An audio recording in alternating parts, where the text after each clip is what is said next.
예수께서 들으시고 배를 타고 떠나사 따로 빈들에 가시니 무리가 듣고 여러 보울로부터 걸어서 따라간지라.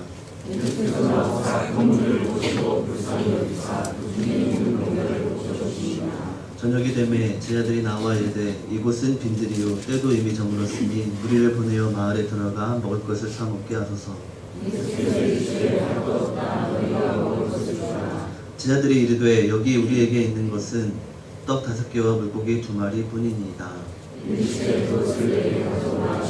무리를 명하여 잔디 위에 앉히시고 떡 5개와 물고기 2마리를 가지사 하늘을 우러러 축사하시고 떡을 떼어 제자들에게 주시매 제자들이 무리에게 주니. 시겠습니다. 먹은 사람은 여자와 어린이를 위해 5,000명이나 되었더라. 아멘.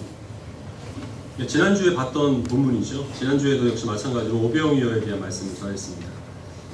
이 오병이어는 결국에는 예수님께서 모세와 같은 선지자라 하는 것을 증거하시기 위해서 행하신 일들입니다. 이것을 통하여 예수님께서는 또 우리들에게 예수님께서 십자가에서 찢으시고 흘리신 예수님의 몸과 그리고 또한 예수님의 그 피를 우리가 우리의 생명의 양식으로 삼아서 그러므로 우리가 구원을 얻는다는 것을 증거하시기 위한 일이기 때문에 우리들에게 예수 그리스도를 믿는 믿음이 있으면 그것이 바로 우리의 삶 가운데서 예수님께서 오병이어의 이적을 일으키신 결과라는 것이죠. 이것 또한 우리가 예수님을 더 잘 믿고 예수님을 닮아가고 예수님을 더 간절히 의지할 수 있도록 역사하시는 모든 것들, 우리의 기도에 예수님께서 극적으로 응답하여 주시거나 아니면 이적으로 간섭하여 주신 것도 포함이 되지만 때로는 우리의 삶의 시험, 역경, 고난 이런 것들이 우리로 하여금 더욱더 주님 닮게 하시고 그리고 하나님을 따르게 하신다면 그런 시험이나 역경이 바로 우리의 삶 가운데서 오병이어라 하는 그런 말씀을 드렸습니다. 제가 지금까지 저의 경험에 의하면 어렸을 때부터 이 오병이어에 대한 가르침을 많이 받았는데 그때마다 늘 강조되는 것은 이 오병이어를 드린 아이의 헌신이었습니다. 아마 여러분도 크게 다르진 않을 것이라고 생각이 되는데요.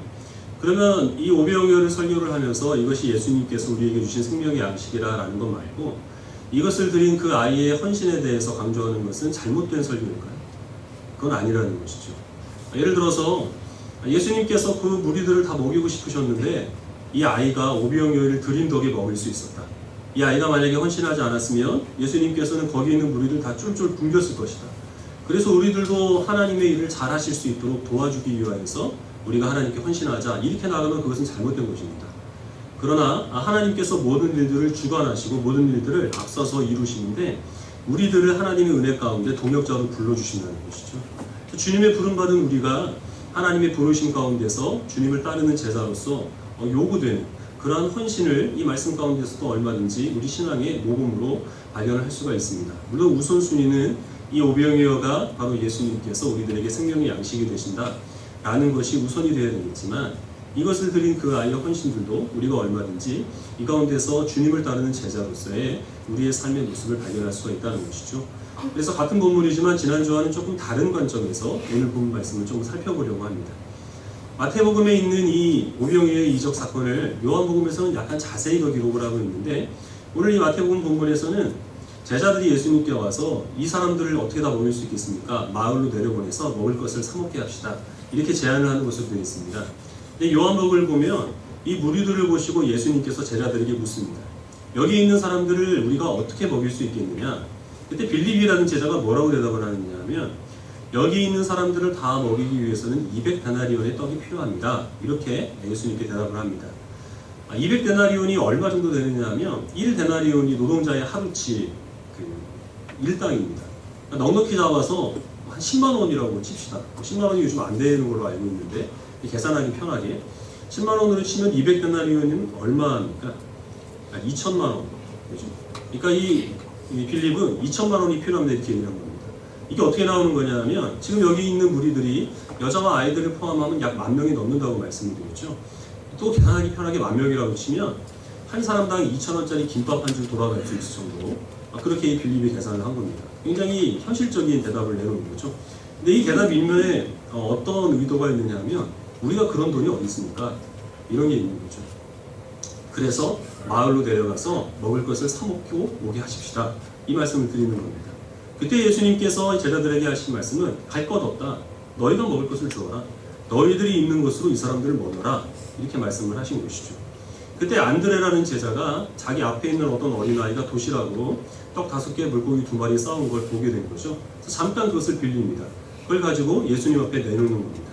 우리가 가진 것은 이 떡 5개와 물고기 2마리밖에 없습니다. 안드레가 어떤 의도를 가지고 이 오병이어를 예수님께 내밀었을까요? 정말 거기 있는 10,000명을 이 오병이어로 먹입시다, 이게 아니죠. 안드레가 하는 이야기는 우리가 있는 것으로 이 사람들을 먹이라고요. 우리는 가진 것이 아무것도 없고 우리가 지금 갖고 있는 이 오병이어도 저희 아이한테 빌려온 겁니다. 말도 안 되는 말씀 하지 마십시오. 이거를 지금 안드레는 얘기를 하고 싶었던 겁니다. 그러나 그것이 예수님의 손에 들려졌을 때 어떤 일들이 일어났습니까? 제자들에게 나누어 주시고 그 제자들이 거기에 앉은 무리들에게 나누어 줬을 때 거기 있는 모든 사람들을 다 먹이고 12광주리가 넘는 그런 풍성한 이적들이 일어나게 된 거죠. 그러면 지금 예수님 곁에 있는 이 제자들은 어떤 역할을 하고 있나요?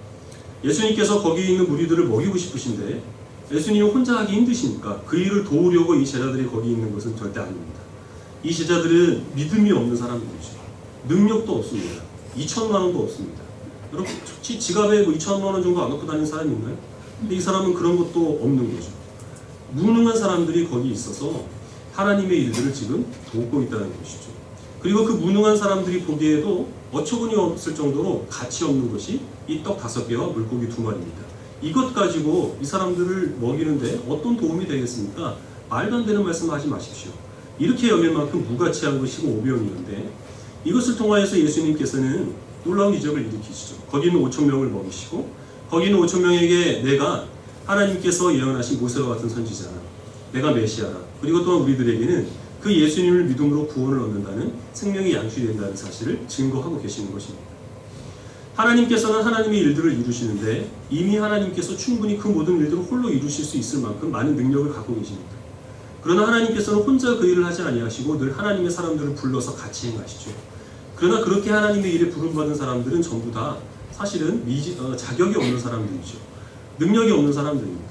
무능한 사람들만 부른다는 말씀이 아니라 세상 사람들이 보기에 이 사람이 능력이 있냐 무능하냐 그것과는 관계없이 하나님께서는 하나님의 일들을 이루어 가시고 그 일에 하나님의 사람들을 불러주시는데 그렇게 함으로 우리와 하여금 더욱더 하나님의 사람으로 온전케 되기 위해서 하나님께서 우리들에게 그 일을 맡겨주신다. 그것을 지금 이 오병이어의 사건을 통하여서 예수님께서 이루고 계십니다. 우리는 왜 신자가 되었습니까? 우리가 왜 예수님 믿는 믿음을 얻어서 구원을 받은 주의 백성으로 살아가고 교회에서 예배를 드리고 그리스도인으로 헌신하며 살아가게 됩니까? 우리가 제자들과 비교해 봤을 때 나은 부분은 사실은 없습니다. 우리도 역시 믿음이 없고 우리들 지갑에 2,000만 원 없지요. 우리들도 여전히 사람들이 보기에는 어떤 무가치하다, 능력이 없다 이렇게 여겨질 수 있습니다. 그럼에도 불구하고 그런 우리를 통하여서 하나님께서는 하나님의 일들을 이루심으로 세상에 일어나는 모든 일들이 사람의 손에 달려있는 것이 아니라 주님께서 주관하신다는 것과 또 그 일에 부름받은 성도들이 부름받은 것 자체가 유익이고 복이라는 사실을 우리를 통하여서 하나님께서는 날마다 선포를 하고 계시는 것입니다. 지난주에 예수님께서 12광주리 넘게 남기셨다는 것이 구약의 어떤 선지자를 생각나게 한다고 말씀드렸는데 어떤 선지자를 생각나게 한다고 말씀드렸나요? 기억나시죠? 엘리사입니다. 엘리사 선지자가 했던 그 일 가운데 하나입니다. 이 시간에 참고 살펴보려고 합니다. 우리 열왕기와 5장 말씀 같이 보겠습니다.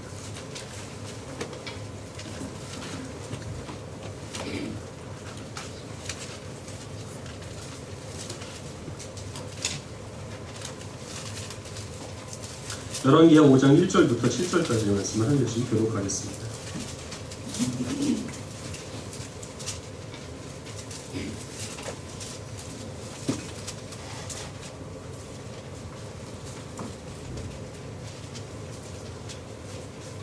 구약 567페이지입니다. 열왕기하 5장 1절부터 7절입니다. 1절을 제가 먼저 읽겠습니다. 아람 왕의 군대장관 나아만은 그의 주인 앞에서 크고 존귀한 자니 이는 여호와께서 전에 그에게 아람을 구원하게 하셨습니다. 그는 큰 용사이나 나병 환자더라.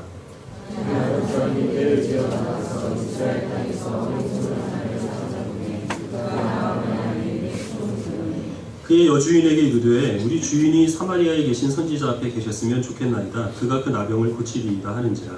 나아만이 들어가서 그의 주인께 아뢰어 이르되 이스라엘 땅에서 무슨 일을 하니 이러려고 하더니 아람 왕이 이르되 갈지어다 이제 내가 이스라엘 왕에게 그를 보내리라 하더라. 나아만이 곧 떠날새 은 10달란트와 금 6,000개와 의복 10벌을 가지고 가서 이스라엘 왕에게 그들을 전하니 이르시되 내가 내 친한 나아만을 당신에게 보내오니 이는 당신에게 이르건대 당신에게 나음을 붙여주소서 하였더라. 같이 읽겠습니다. 이스라엘 왕이 그를 읽고 자기 옷을 찢으며 이르되 내가 사람을 죽이고 살리는 하나님이냐? 그가 어찌하여 사람을 내게로 보내 그의 나병을 고치라 하느냐? 나는 깊이 생각하고 더불어 시비하려 하는 줄 알라 하니라. 아람이라는 나라는 이때 엘리사 선지자가 활동하던 북이스라엘을 둘러싸고 있던 많은 그 주변국 가운데서 강대국에 속하는 나라입니다. 그 나라의 군대 장관이라고 하면 얼마나 지위가 높고 또 기세등등하겠습니까? 그 사람이 이제 나아만인데 그만 나병에 걸리고 말았습니다. 나병은 오늘날에도 거의 고치기가 힘들고 뭐 이때 당시에는 신이 내린 저주의 병이라고 그렇게 알려져 있어서 상당히 이거는 뭐 불치병이죠. 그 병을 앓고 있는 그 나아만의 집에 이스라엘에서 납치돼서 잡혀온 어린 소녀 여종이 하나 있었습니다. 그 여종이 이 사마리아에 있는 선지자가 당신을 고칠 수 있을 겁니다. 이렇게 얘기를 하는데 이 사마리아에 있는 선지자가 바로 엘리사 선지자를 의미합니다. 많은 이적을 행했기 때문에 어쩌면 이 주인의 병을 고칠 수 있을 것이라 라는 생각으로 이 엘리사 선지자를 나아만에게 소개를 한 거죠. 그래서 이 나아만이 이스라엘에 가서 자기 병을 고침을 받기 위하여서 자기네 나라 아람 왕에게 허락을 받기 위하여서 이 이야기를 합니다. 그러니까 이 아람 왕이 직접 이스라엘의 왕, 이때 당시의 왕은 여호람인데 그 왕에게 편지를 씁니다. 우리나라의 군대 장관 나아만이 이렇게 큰 병에 걸려서 고생을 하고 있는데 당신네 나라에 가서 좀 치료를 받으려고 합니다. 그래서 나아만이 가면 우리 그 나아만의 병을 좀 고쳐주십시오. 이렇게 친서를 써서 나아만에게 보내고 나아만이 금은 부화를 가지고 그 병을 낫게 해주는 대가로 주기 위하여서 그리고 이스라엘 왕을 찾아갑니다. 이스라엘 왕이 그 서신을 보니까 이 아람 왕의 군대 장관이 와가지고 병을 고쳐달라고 얘기를 하는 거죠. 근데 이 왕이 무슨 수로 나병을 고치겠습니까? 그러니까 이거는 이 군대 장관을 여기에 보내서 병 못 고친다는 걸 빌미로 삼아서 우리나라를 치려고 하는 거다. 이렇게 생각을 해서 답답한 마음에 옷을 찢고 막 억울해합니다. 그 이야기를 들은 엘리사가 그러면 나에게 보내라 그 사람을 이렇게 얘기를 하는 거죠. 그래서 이 나아만이 많은 금부화와 그리고 자기를 따르는 그 추종자들 여러 이제 종들을 데리고 이 엘리사가 살고 있는 집으로 갑니다. 근데 엘리사는 직접 나아보질 않습니다. 자기 비서를 보내서 요단강물에 7번 들어갔다 나오면 당신 병 나을 겁니다. 이 이야기만 전하게 합니다.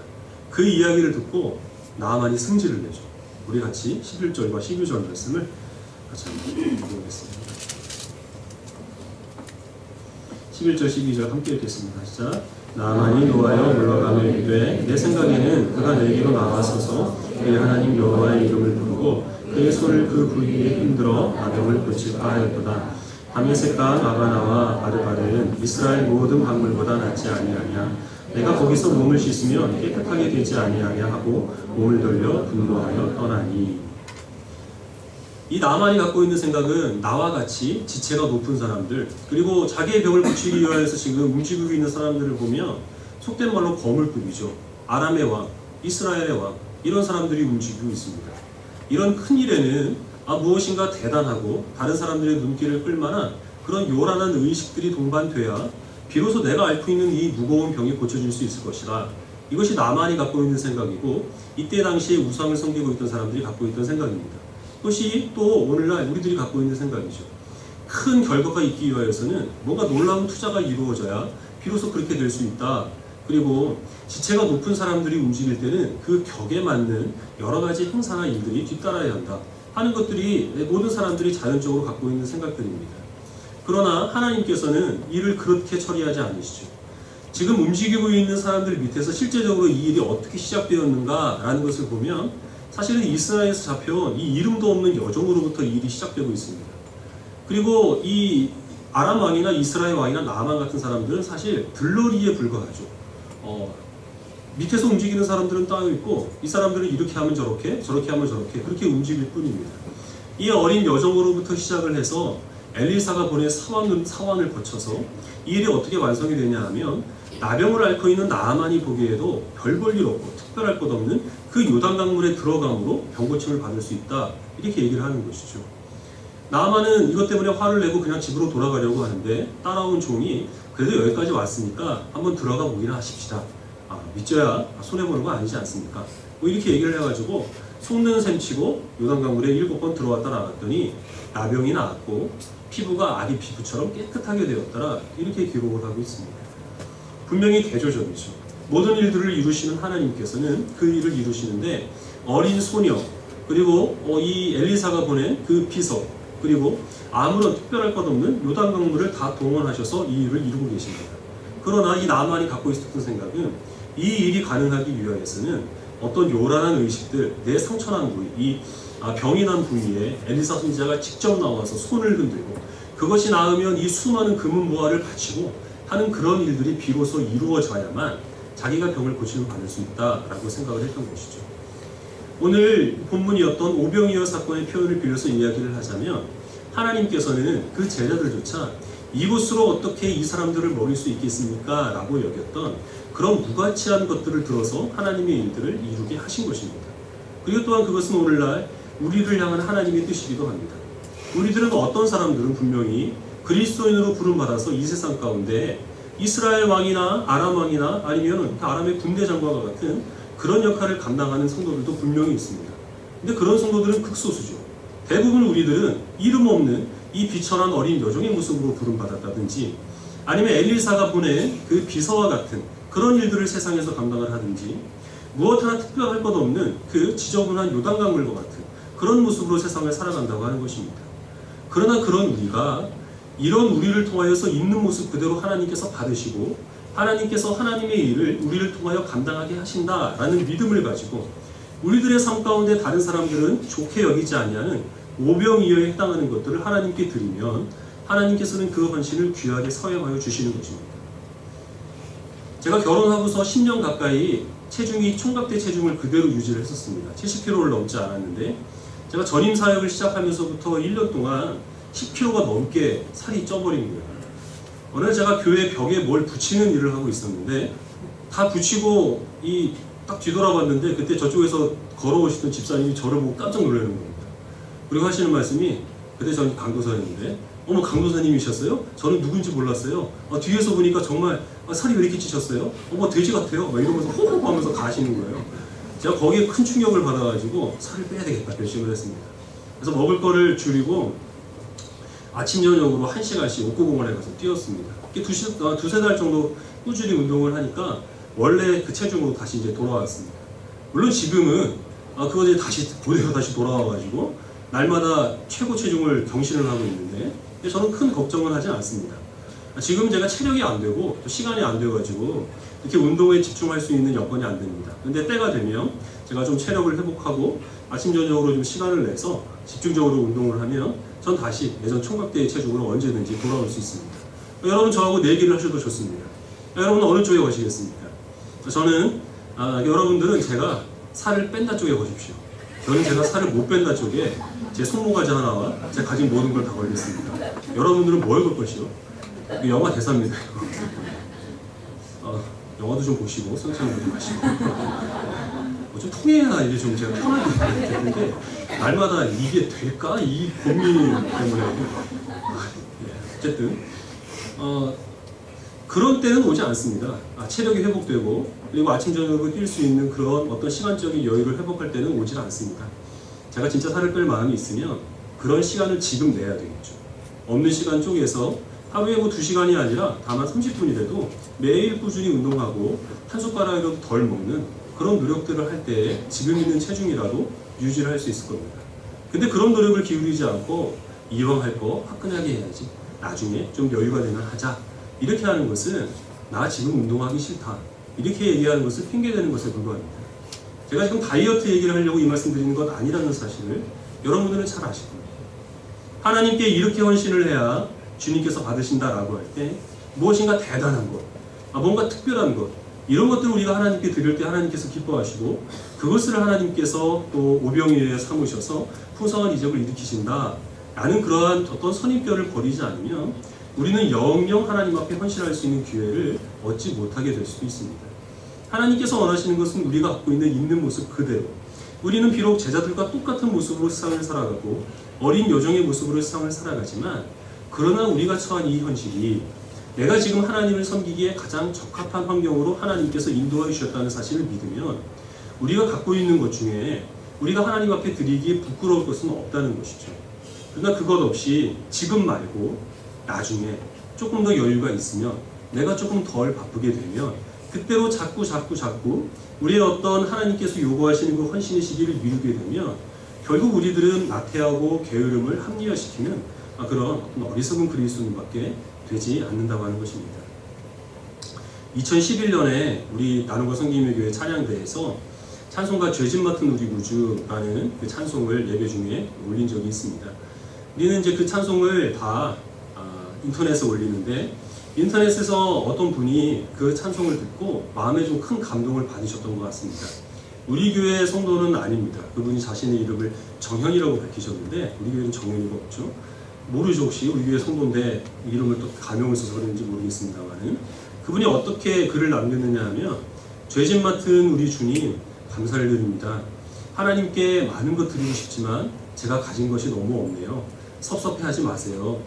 그리고 하나님께 제게 있는 시간과 정성과 사랑을 드립니다.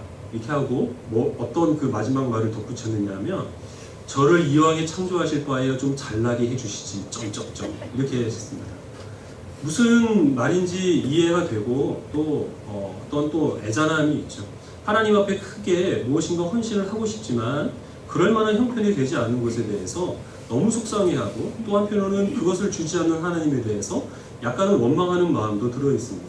그것을 보면서 오늘날 우리의 죄짐을 감당하신 하나님께 감사하지도 못하고 신앙생활하는 성도로 살아가면서도 늘 하나님 나를 위해서 뭘 해줄 수 있습니까? 나에게 어떤 복을 주실 겁니까? 이것만 가지고 오는 그런 성도들보다는 그래도 헌신을 생각하는 그 모습이 참 아름답게 느껴지긴 했습니다. 근데 기억할 것은 분명히 이제 그분이 만약에 자기의 시간과 사랑과 정성을 하나님께 온전히 바쳤다면 하나님께서는 섭섭하실 리가 없다는 것이죠. 왜냐하면 하나님께서는 하나님이 주시지도 않은 것을 달라고 요구하실 리가 없는 것입니다. 그리고 그의 그 창조된 그 모습은 하나님께서 기뻐하시는 그 모습대로 창조하셨기 때문에 그가 어떤 그 연약함을 갖고 있는지는 알 수는 없고 어떤 궁핍한 상황 가운데 있는지는 알 수는 없지만 그 모습으로 인하여서 하나님 앞에 헌신하지 못할 것도 없고 주님께 부끄러운 모습으로 나아갈 것도 없고 세상 앞에 주눅 들고 살아갈 것도 없다는 것이죠. 우리는 그것을 기억을 해야 되겠습니다. 하나님께서 원하시는 것을 지금 우리의 있는 모습 그대로 우리가 하나님 앞에 드릴 수 있는 것이 무엇인지를 분별하여서 하나님께 드리기를 원하십니다. 그것이 사람들의 눈에 보기에 얼마나 크게 보이고 얼마나 아름답게 보이냐 하는 것은 전혀 하나님께서 고려하시지 않는 문제입니다. 시간을 내서 일주일 정도 기도원에 올라가서 금식하면서 내가 기도하겠다. 그래서 그때까지 내가 조금 기도를 늦추자 하는 것은 하나님께서 절대 기뻐하시는 것이 아닙니다. 그러한 마음도 소중한 마음이지만 하나님께서 정말 역사하시고 우리 삶을 변화시키시는 것은 날마다 바쁜 시간을 쪼개서 1시간이든 30분이든 그 시간을 내서 하나님의 말씀을 읽고 말씀에 따라 기도하는 그 삶을 통하여서 하나님께서는 역사하시고 그 삶이 우리의 삶을 변화시키십니다. 그리고 또 그렇게 하나님께 드릴 수 있는 시간이 우리들에게 있어서는 상징적인 의미에서 오병이어에 해당하는 것이죠. 우리가 크게 성공하고 부유하게 되고 그래서 나중에 은퇴해서 시간이 많아지면 그때 하나님께 크게 헌물도 하고 아프리카 오지 같은 데 가서 봉사활동도 하겠다라는 그런 생각을 갖고 계시다면 지금 내 주변에 있는 사람들을 위하여서 다만 5분이라도 조금 더 그들에게 관심을 가지고 내가 가장 가까운 사람들을 위하여서 기도하는 시간을 내는 것, 지갑 속에 얼마 있지 않더라도 1,000원이든 2,000원이든 나보다 더 어려운 사람들을 위하여서 지금 헌신할 수 있는 사람이 나중에 시간이 되고 여유가 되었을 때도 그가 그렇게 원하는 만큼 하나님 앞에 크게 쓰임을 받을 수 있는 준비가 되어 있는 상태로 살아가는 것입니다. 지금 하지 못하면 나중에도 하지 못합니다. 작은 것에 충성하지 못하면 큰 것에도 충성하지 못하는 것입니다. 하나님께서 우리의 삶 가운데서 허락하여 주신 오병이어에 해당하는 것들, 내가 스스로 생각하기에도 이것 가지고 하나님의 어떤 일을 할 수 있을까라고 여겨지는 그 작은 것들, 세상 사람들이 보기에 네가 갖고 있는 것이 그것밖에 안 되냐라고 여겨지는 바로 그것이 우리들에게 있어서 어떤 것인지 여러분들이 돌아보시고 그것까지 원하시는 하나님 앞에 감사하는 마음이 있었으면 좋겠습니다. 하나님께서는 세상의 사람들과 계산하는 법이 다르시죠. 세상의 사람들은 어떤 사람이 기부를 한다, 투자를 한다 하면 그 기부하고 투자한 액수를 봅니다. 그래서 빌 게이츠 같은 사람이 수십억을 기부했다 그러면 정말 많이 기부했구나 하고 칭찬을 해줍니다. 그러나 하나님의 계산법은 우리가 하나님께 드린 그 양을 보지 아니하시고 하나님께 드리고 남은 양을 보십니다. 남은 양이 적으면 많이 바쳤다 말씀을 하시고, 남은 것이 많으면 우리가 아무리 많이 드려도 적게 바쳤다 이렇게 말씀을 하십니다. 그래서 하나님께서는 부자가 드린 수억의 헌금보다 과부가 드린 2렙돈을 더 소중하게 보셨던 것입니다. 하나님 앞에 즐겨 드리시고 자원하는 마음으로 헌신하시고 나중이 아닌 바로 지금 주님께서 기뻐하시는 일에 우리의 삶을 드릴 수 있는 성도들이 되시길 주님의 이름으로 축원합니다.